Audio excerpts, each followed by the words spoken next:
Welcome to the Green Lantern Corps.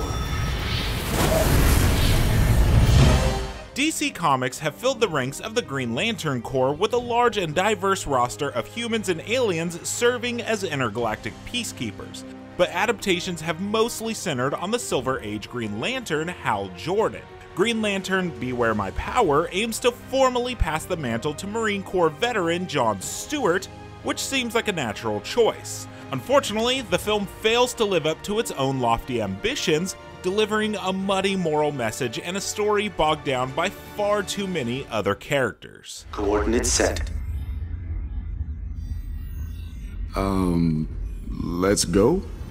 Director Jeff Wamester introduces Stewart as a sniper struggling with PTSD after his time in Afghanistan. He initially thinks he's losing his mind when he encounters a dying alien in a crashed spaceship, a riff on Hal's classic origin story, and is granted the immense power of a Green Lantern ring, which sends John to the Justice League headquarters for more information on what his new job means. This triggers the first of many sequences in the film where the heroes initially fight to show off their powers and relative strengths before realizing this is all just a big misunderstanding. I have pointy ones too. Look.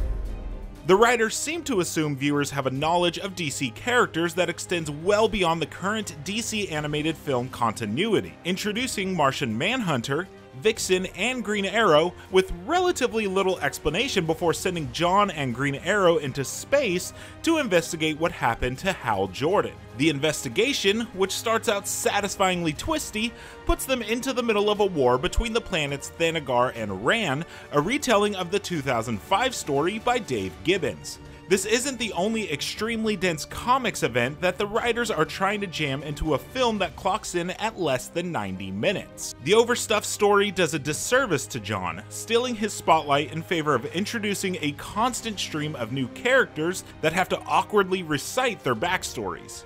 Powerful comics villains are reduced to nameless minions for the assembled heroes to fight, or are dispatched far too easily so that the plot can swiftly move onto the next phase of the rapidly escalating stakes. Now Sardath has re-engineered the Zeta Beam into a weapon of total destruction.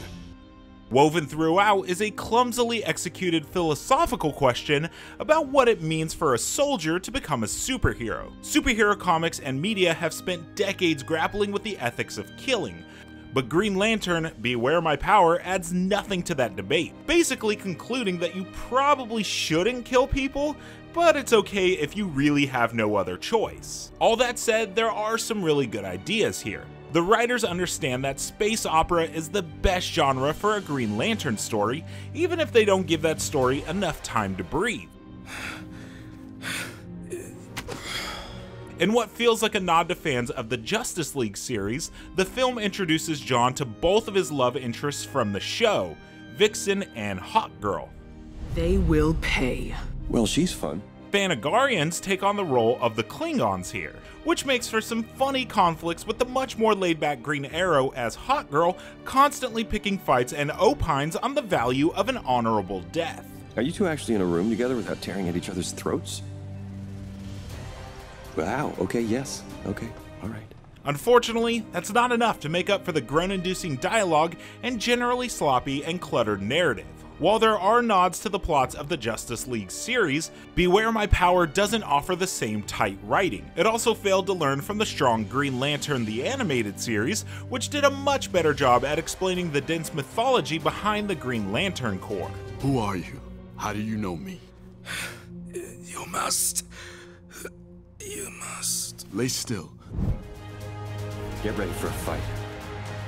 Green Lantern Beware My Power leans into the cosmic scale Green Lantern stories are capable of by drawing from two major comic book arcs.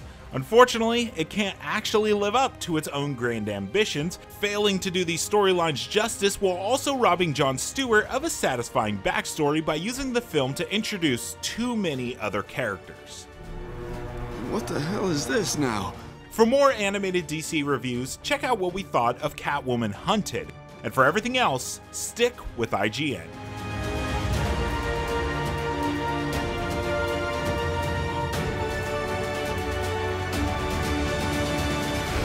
I've been up against that kind of barrier my whole life. It hasn't stopped me yet.